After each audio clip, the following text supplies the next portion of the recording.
Hey everyone, What's Bitten here. So go to Game 4 of Grail Quest 2016, my Beast Herds versus a Dwarven Hold army. You might recognize this army.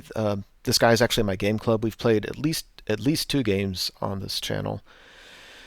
Um, yeah, even though I had kind of I had a loss in my previous game, I'm actually still pretty high on the tables. Um, so both of us are doing fairly well this tournament. If I can get 2 big wins, I'll be right back at the top. So let's see the diagonal deployment. Kind of a weird scenario here. If you see that thing in the middle, it looks like a 40 by 40 black base with a white thing on top of it. That is a piece of impassable terrain that it is weapon skill 1, toughness 6, and infinite amount of wounds. Whichever side does the most wounds to it gains an extra 1,000 victory points. That part is really cool because it's like, do you go for that and try to get 1,000 points, or do you ignore it and because you don't want it to be a distraction and end up costing you the whole game just trying to get those points. There's also a thing that every unit within 6 inches of it has a random path of pyromancy spell cast on it, which can really bog the game down, which is one reason after playtesting it I realized I didn't want to put a lot of my army near it. Yeah, so it's kind of an interesting scenario there. My opponent deployed first. He has 2 really tough units and then just a whole bunch of really strong support units. So this is a unit of Kingsguard with his general. His general, you can see the list in the description, but he's got +2 attacks, and every wound that goes through does D3 wounds. He's really, really scary to any one thing I have on the table. So obviously I want to jump on this unit with just a whole bunch of things. Behind him, he's got some Forge Wardens. There's a cannon on the right, 2 organ guns in the forest, Anvil of Power top middle. Top left in this picture, the top middle of this picture is the same unit of crossbows. And then he's got 26 Greybeards with he's got a Runic smith in there and a Thane BSB. They're great weaponed, and they also have throwing weapons. So, if you charge these guys in the front, they get to dish out 40 strength 4 shots at you, which is pretty brutal.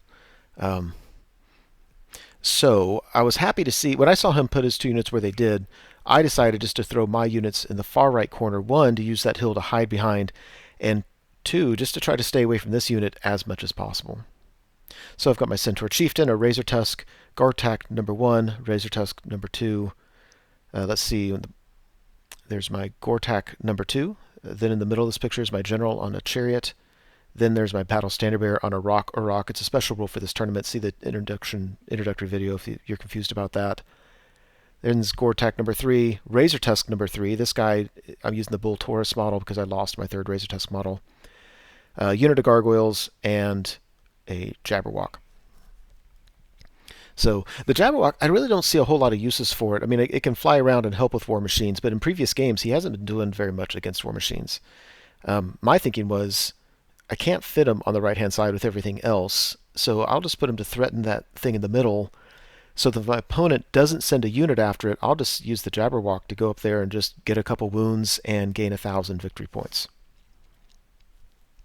All right, so we go to Vanguard, and his unit of Greybeards with his BSB has the banner that allows him to Vanguard, and based on what he did, that tells me he's going after that 1,000 points for the middle, which means that my Jabberwock is not going to go after it. He can't compete with those things. So what I might do with them, if I can, is maybe just fly over their heads and then go help out with War Machines or something. Centaur Chieftain Vanguard's over here, doesn't do me a whole lot of good.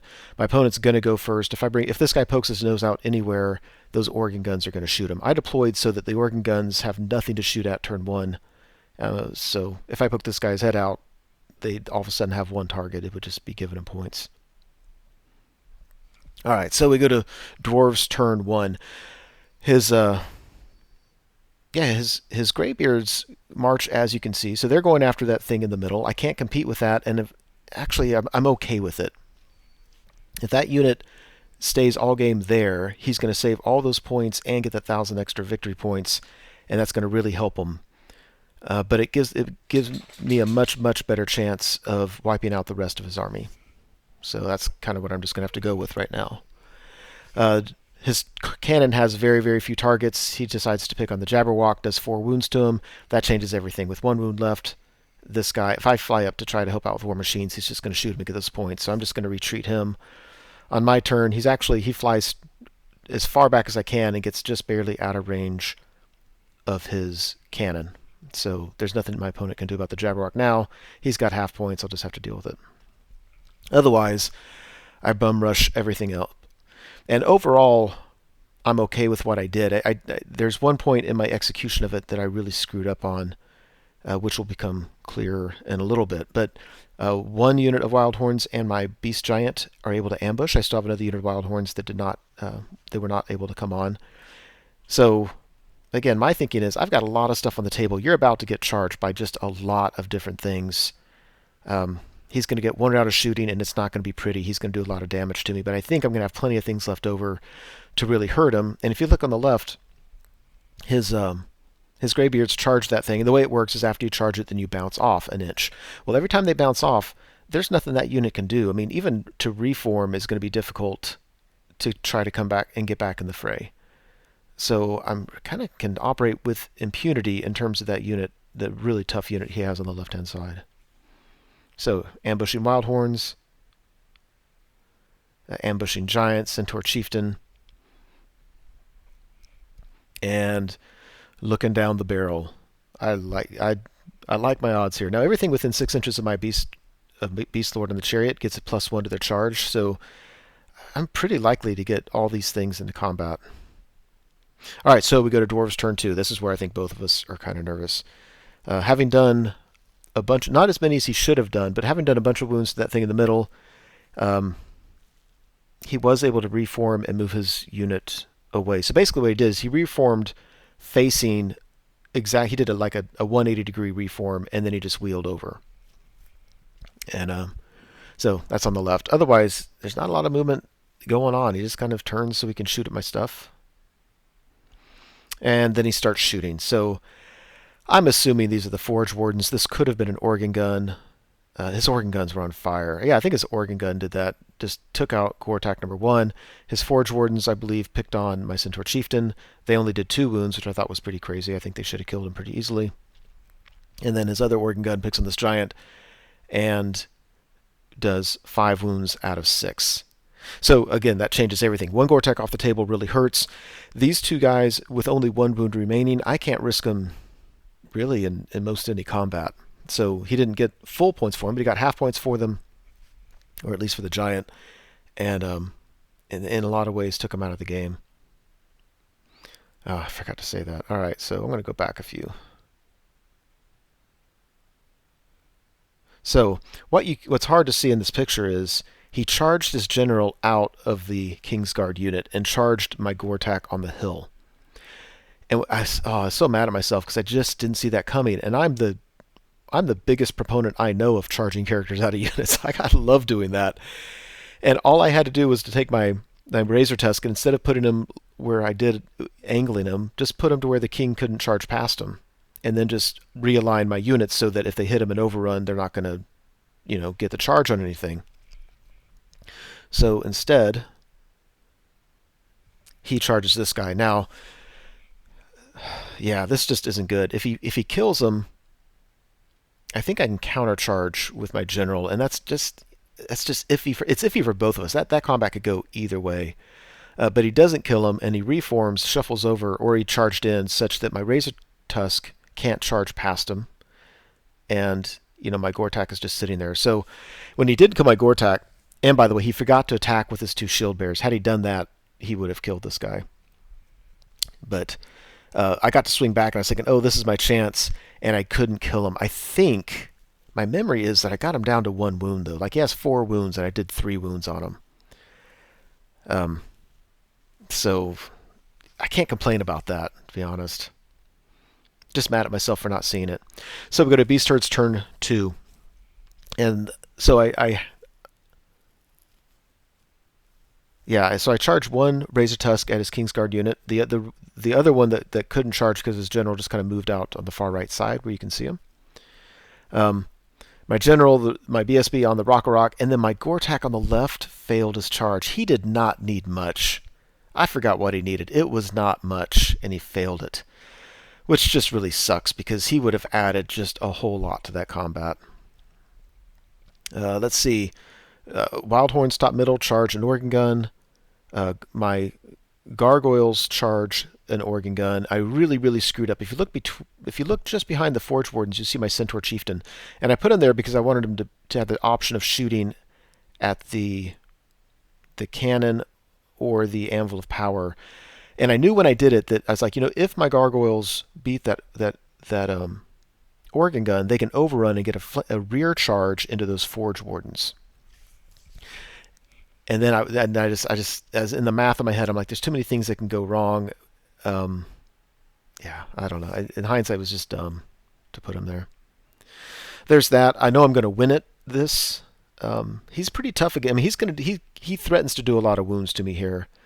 My general is pretty tough to wound though, so I'm toughness 5, and you have to re-roll rolls to wound, and then I've got a 1-up and a 4-up. So he's gonna absorb a lot of attacks. And after combat, yeah, he couldn't do any wounds to the Razor Tusk or to my Beast Lord. He did 1 wound to my BSB. He got rocked. Look at his unit, just crushed. If my other Gortak was in there, I think I might have wiped him out. Between all his attacks, re-rolling to hit, really high strength, and then Thunderstomp, I think he would have been in a lot of trouble.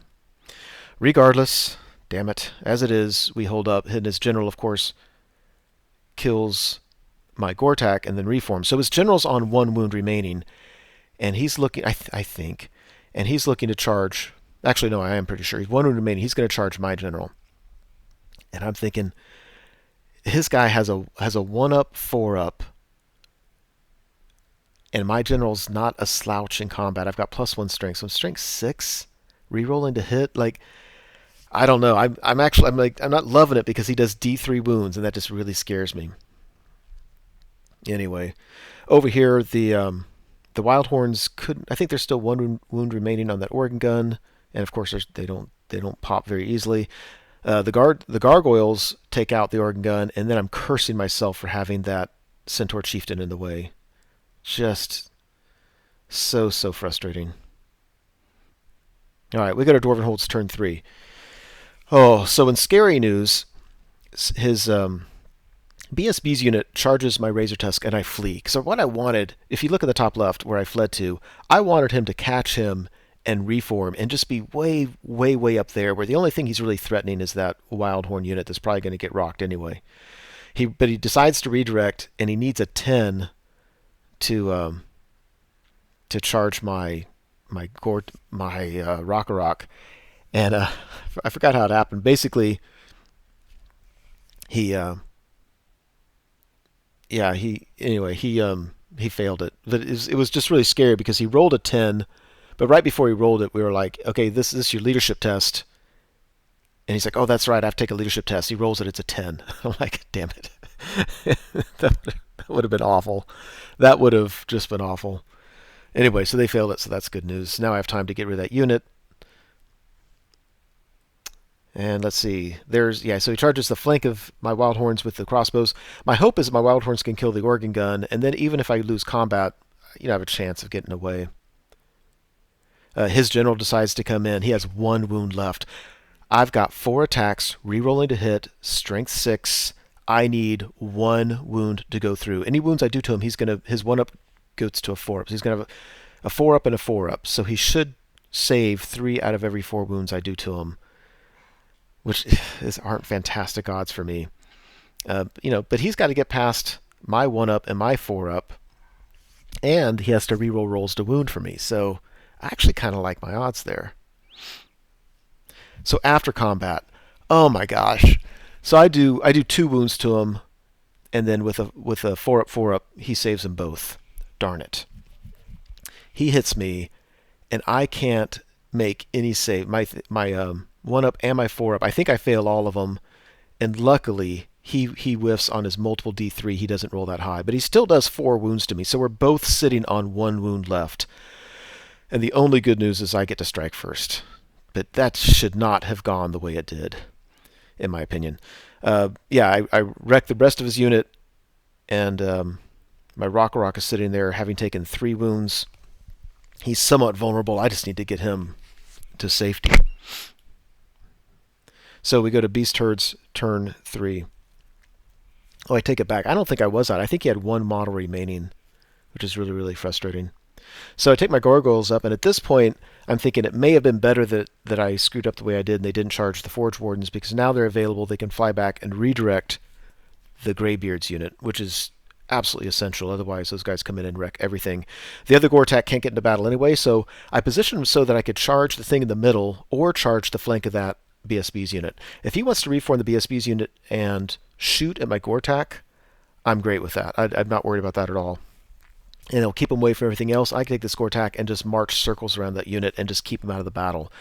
And if he doesn't, then the Gortak's going to go in and do wounds to that thing in the middle, and I should be able to steal those 1,000 points away from him. So, although I wish the Gortak had made that first fight, he's still actually doing a lot of work for me. If you look at the top middle, my Wildhorns were able to kill the organ gun, and they stayed in combat and turned to face the crossbows. So I'm thinking now, I think I have the odds there. I had another unit top right. Wildhorns ambush on. They come on 10 by 2, so they can use throwing weapons and charge or whatever. I think they came on last turn. Maybe not. Hell, I don't know.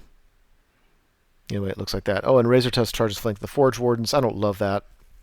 I only have 1 rune remaining, and even though I'm in their flank, you just never know what could happen.